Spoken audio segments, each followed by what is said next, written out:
A Christmas Carol by Charles Dickens. Chapter 3. The Second of the Three Spirits. Part 2. After it had passed away, they were 10 times merrier than before, from the mere relief of Scrooge the Bearful being done with. Bob Cratchit told them how he had a situation in his eye for Master Peter, which would bring in, if obtained, full 5 and 6pence weekly. The 2 young Cratchits laughed tremendously at the idea of Peter's being a man of business, and Peter himself looked thoughtfully at the fire from between his collars, as if he were deliberating what particular investments he should favour when he came into the receipt of that bewildering income. Martha, who was a poor apprentice at the milliner's, then told them what kind of work she had to do, and how many hours she worked at a stretch, and how she meant to lie abed tomorrow morning for a good long rest, tomorrow being a holiday she passed at home. Also, how she had seen a countess and a lord some days before, and how the lord was much about as tall as Peter, at which Peter pulled up his collars so high that you couldn't have seen his head if you had been there.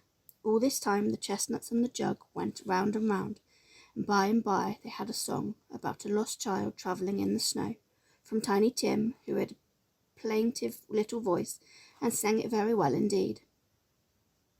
There was nothing of high mark in this. They were not a handsome family. They were not well dressed. Their shoes were far from being waterproof. Their clothes were scanty, and Peter might have known, and very likely did, the inside of a pawnbroker's. But they were happy, grateful, pleased with one another, and contented with the time, and when they faded and looked happier yet in the bright sprinklings of the spirit's torch at parting, Scrooge had his eye upon them, and especially on Tiny Tim, until the last. By this time it was getting dark and snowing pretty heavily, and as Scrooge and the spirit went along the streets, the brightness of the roaring fires in the kitchens, parlours, and all sorts of rooms was wonderful. Here the flickering of the blaze showed preparations for a cosy dinner, with hot plates baking through and through before the fire, and deep red curtains ready to be drawn to shut out cold and darkness. There, all the children of the house were running out into the snow to meet their married sisters, brothers, cousins, uncles, aunts, and be the first to greet them. Here again were shadows on the window blind of guests assembling, and there a group of handsome girls, all hooded and fur-booted, and all chattering at once, tripped lightly off to some near neighbour's house, where woe upon the single man who saw them enter, artful witches. Well, they knew it in a glow. But if you had judged from the numbers of people on their way to friendly gatherings, you might have thought that no one was at home to give them welcome when they got there, instead of every house expecting company and piling up its fires half chimney high. Blessings on it, how the ghost exulted, how it bared its breadth of breast and opened its capacious palm and floated on, outpouring with a generous hand its bright and harmless mirth on everything within its reach. The very lamplighter, who ran on before, dotting the dusky street with specks of light, and who was dressed to spend the evening somewhere, laughed out loudly as the spirit passed. Though little kenned the lamplighter that he had any company but Christmas. And now, without a word of warning from the ghost, they stood upon a bleak and desert moor, where monstrous masses of rude stone were cast about, as though it were the burial place of giants, and water spread itself wheresoever it listed, or would have done so, but for the frost that held it prisoner, and nothing grew but moss and furze and coarse, rank grass. Down in the west the setting sun had left a streak of fiery red, which glared upon the desolation for an instant, like a sullen eye, and frowning lower yet, was lost in the thick gloom of the darkest night. "What place is this?" asked Scrooge. "A place where miners live, who labour in the bowels of the earth," returned the spirit. "But they know me. See, a light shone from the window of a hut, and swiftly they advanced towards it, passing through the wall of mud and stone, and they found a cheerful company assembled round a glowing fire, an old man and woman, with their children and their children's children, and another generation beyond that, all decked out gaily in their holiday attire. The old man, in a voice that seldom rose above the howling of the wind upon the barren waste, was singing them a Christmas song. It had been a very old song when he was a boy, and from time to time they all joined in the chorus. So surely as they raised their voices, the old man got quite blithe and loud, and so surely as they stopped, his vigour sang again. The spirit did not tarry here, but bade Scrooge hold his robe, and passing on above the moor, sped whither? Not to sea, to sea. To Scrooge's horror, looking back, he saw the last of the land, a frightful range of rocks behind them, and his ears were deafened by the thundering of water, as it rolled and roared and raged among the dreadful caverns it had worn, and fiercely tried to undermine the earth. Built upon a dismal reef of sunken rocks, some league or so from shore, on which the waters chafed and dashed the wild year through, there stood a solitary lighthouse. Great heaps of seaweed clung to its base, and storm birds, born of the wind, one might suppose, as seaweed of the water, rose and fell about it like the waves they skimmed. But even here 2 men who watched the light had made a fire, that through the loophole in the thick stone wall shed out a ray of brightness on the awful sea. Joining their horny hands over the rough table at which they sat, they wished each other Merry Christmas in their can of grog, and one of them, their elder, too, with his face all damaged and scarred with hard weather, as the figurehead of an old ship might be, struck up a sturdy song that was like a gale in itself. Again the ghost sped on, above the black and heaving sea, on, until, being far away, as he told Scrooge, from any shore, they lighted on a ship. They stood beside the helmsman at the wheel, the lookout in the bow, the officers who had the watch, dark, ghostly figures in their several stations, but every man among them hummed a Christmas tune, or had a Christmas thought, or spoke below his breath to his companion of some bygone Christmas day, with homeward hopes belonging to it, and every man on board, waking or sleeping, good or bad, had had a kinder word for another on that day than on any day in the year, and had shared to some extent in its festivities, and had remembered those he cared for at a distance, and had known that they delighted to remember him. It was a great surprise to Scrooge, while listening to the moaning of the wind, and thinking what a solemn thing it was to move on through the lonely darkness over an unknown abyss, whose depths were secret as profound as death. It was a great surprise to Scrooge, while thus engaged, to hear a hearty laugh. It was much greater surprise to Scrooge to recognise it as his own nephew's, and to find himself in a bright, dry, gleaming room, with the spirit standing smiling by his side, and looking at that same nephew with approving affability. "Ha ha!" laughed Scrooge's nephew. "Ha ha ha!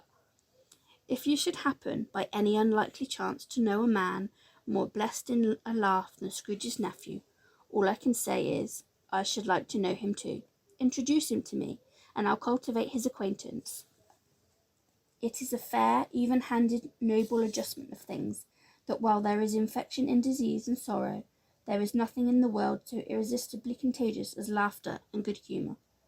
When Scrooge's nephew laughed in this way, holding his sides, rolling his head, and twisting his face into the most extravagant contortions, Scrooge's niece, by marriage, laughed as heartily as he, and their assembled friends, being not a bit behindhand, roared out lustily. "Ha ha ha ha ha ha ha! He said that Christmas was a humbug." "As I live," cried Scrooge's nephew. "He believed it too." "More shame for him, Fred," said Scrooge's niece, indignantly. "Bless those women, they never do anything by halves. They are always in earnest." She was very pretty, exceedingly pretty, with a dimpled, surprised-looking, capital face, a ripe little mouth that seemed made to be kissed, as no doubt it was, all kinds of good little dots about her chin that melted into one another when she laughed, and the sunniest pair of eyes you ever saw in any little creature's head. Although she was what you would have called provoking, but satisfactory too. Oh, perfectly satisfactory. "He's a comical old fellow," said Scrooge's nephew. "That's the truth, and not so pleasant as he might be. However, his offences carry their own punishment, and I have nothing to say against him." "I'm sure he is very rich, Fred," hinted Scrooge's niece. "At least you always tell me so." "What of that, my dear?" said Scrooge's nephew. "His wealth is of no use to him. He don't do any good with it. He don't make himself comfortable with it. He hasn't the satisfaction of thinking, ha ha ha, that he is ever going to benefit us with it." "I have no patience with him," observed Scrooge's niece. Scrooge's niece's sisters and all the other ladies expressed the same opinion.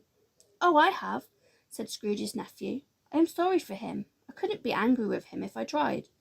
Who suffers by his ill whims? Himself, always.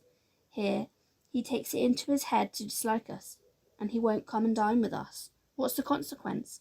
He don't lose much of a dinner."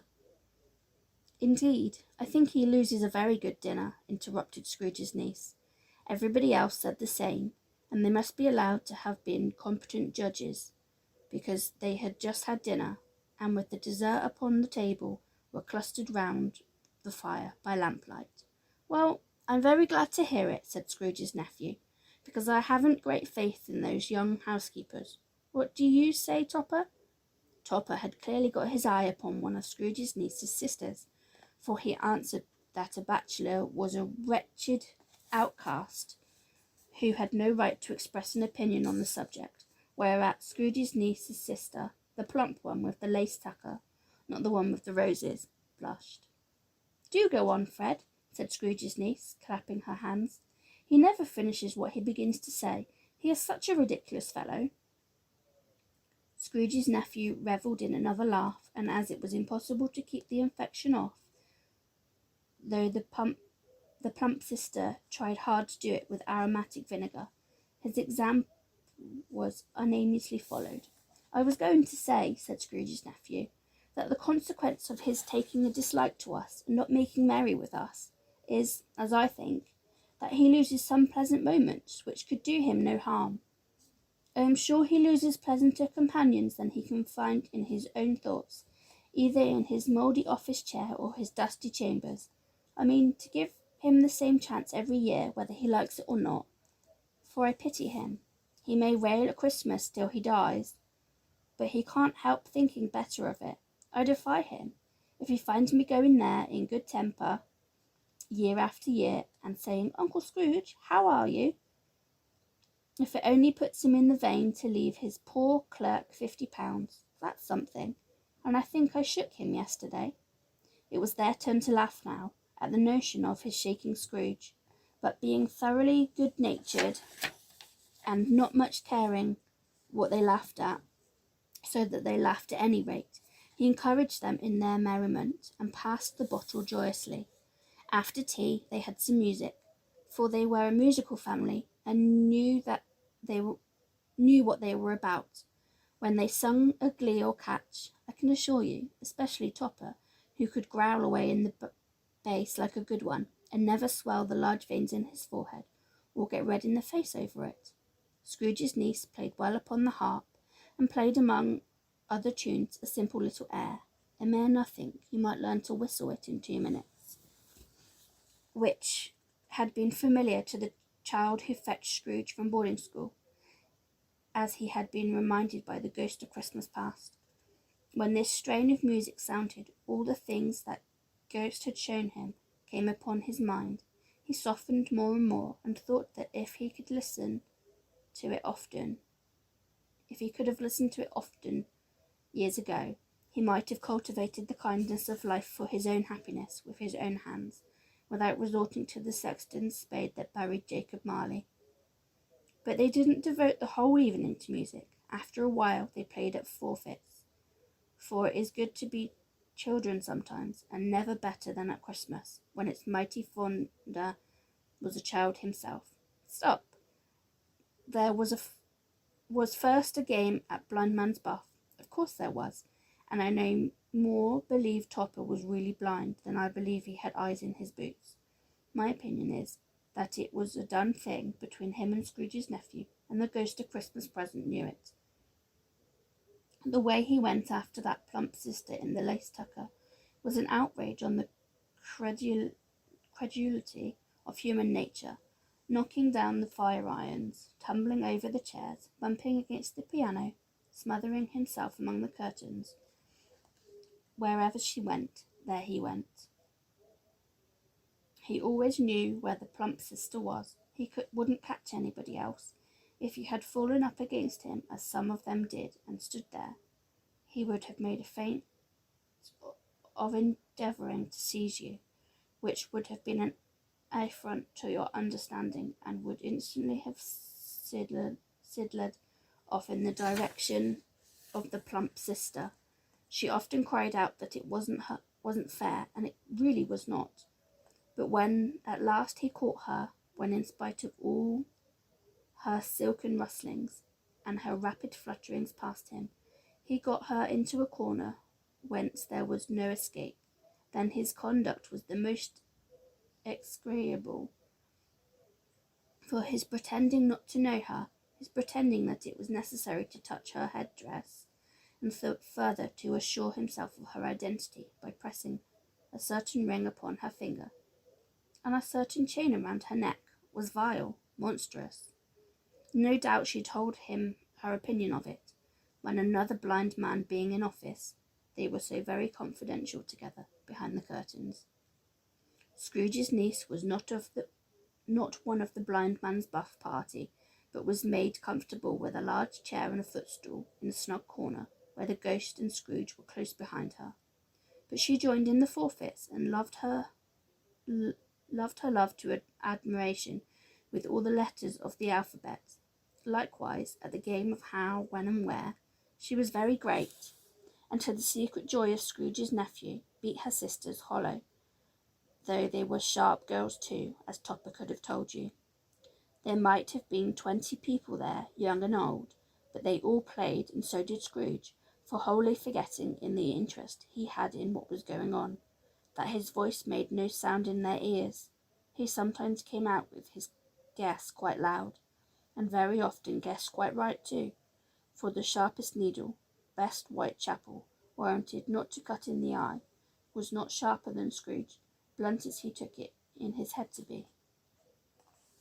The ghost was greatly pleased to find him in the mood, and looked upon him with such favour that he begged, like a boy, to be allowed to stay until the guests departed. But this the spirit could not be done. "Here's a new game," said Scrooge. "1 half-hour, spirit, only one." It was a game called Yes and No, where Scrooge's nephew had to think of something, and the rest must find out what, he only answering to their questions yes or no as the case was. The brisk fire of questioning to which he was exposed elicited from him that he was thinking of an animal, a live animal rather than a disagreeable animal, a savage animal, an animal that growled and grunted sometimes, and talked sometimes, and lived in London, and walked about the streets, and wasn't made a show of, and wasn't led by anybody, and didn't live in a meaner greed, and was never killed in a market, and was not a horse, or an ass, or a cow, or a bull, or a tiger, or a dog, or a pig, or a cat, or a bear. At every fresh question that was put to him, this nephew burst into a fresh roar of laughter, and was so inexpressibly tickled that he was obliged to get up off the sofa and stamp. At last, the plump sister, falling into a similar state, cried out, "I found it out! I know what it is, Fred! I know what it is!"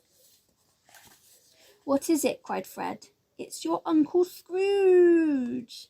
Which it certainly was. Admiration was the universal sentiment, though some objected that the reply to "Is it a bear?" ought to have been yes, inasmuch as an answer in the negative was sufficient to have diverted their thoughts from Mr. Scrooge, supposing they had ever had any tendency that way. He He has given us plenty of merriment, I'm sure, said Fred, and it would be ungrateful not to drink his health. Not to drink his health. Here is a glass of mulled wine ready to our hand at the moment, and I say, Uncle Scrooge! Well, Uncle Scrooge, they cried, a Merry Christmas and a Happy New Year to the old man, whatever he is, said Scrooge's nephew. He wouldn't take it from me, but may he have it nevertheless. Uncle Scrooge! Uncle Scrooge had imperceptibly become so gay and light of heart that he would have pledged the unconscious company in return, and thanked them in an inaudible speech if the ghost had given him time. But the whole scene passed off in the breath of the last word spoken by his nephew, and he and the spirit were again upon their travels. Much they saw and far they went, and many homes they visited, but always with a happy end. The spirit stood beside sick beds, and they were cheerful on foreign lands, and they were close at home by struggling men, and they were patient in their greater hope by poverty, and it was rich. In almshouse, hospital, and jail, in misery's every refuge, where vain man in his little brief authority had not made fast the door, and barred the spirit out, he left his blessing and taught Scrooge his precepts. It was a long night, if it were only a night, but Scrooge had his doubts of this, because the Christmas holidays appeared to be condensed into the space of time they passed together. It was strange, too, that while Scrooge remained unaltered in his outward form, the ghost grew older, clearly older. Scrooge had observed this change, but never spoke of it until they left a children's 12th night party, when, looking at the spirit as they stood together in an open place, he noticed that its hair was grey. Are spirits' lives so short? Asked Scrooge. My life upon this globe is very brief, replied the ghost. It ends tonight. Tonight? Cried Scrooge. Tonight at midnight. Hark! The time is drawing nearer. The chimes were ringing the 11:15 at that moment.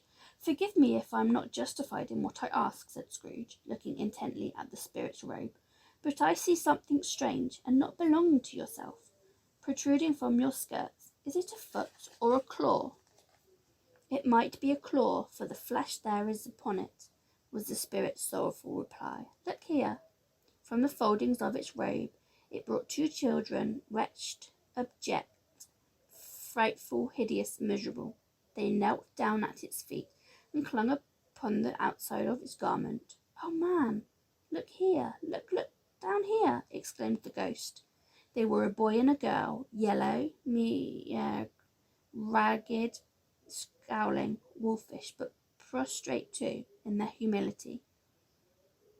Where graceful youth should have filled their features out and touched them with its freshest tints, a stale and shriveled hand, like that of age, had pinched and twisted them, and pulled them into shreds. Where angels might have sat enthroned, devils lurked and glared out menacing. No change, no degradation, no provision of humanity in any grade, through all the mysteries of wonderful creation, has monsters half so horrible and dread. Scrooge started back, appalled. Having them shown to him in this way, he tried to say they were fine children, but the words choked themselves rather than be parties to a lie of such enormous magnitude. Spirit, are they yours? Scrooge could say no more. They are man's, said the spirit, looking down upon them, and they cling to me, appealing from their fathers. This boy is ignorance, this girl is want. Beware them both, and all of their degree, but most of all beware this boy, for on his brow I see that written which is doom, unless the writing it be erased. Deny it, cried the spirit, stretching out its hand towards the city. Slander those who tell it thee.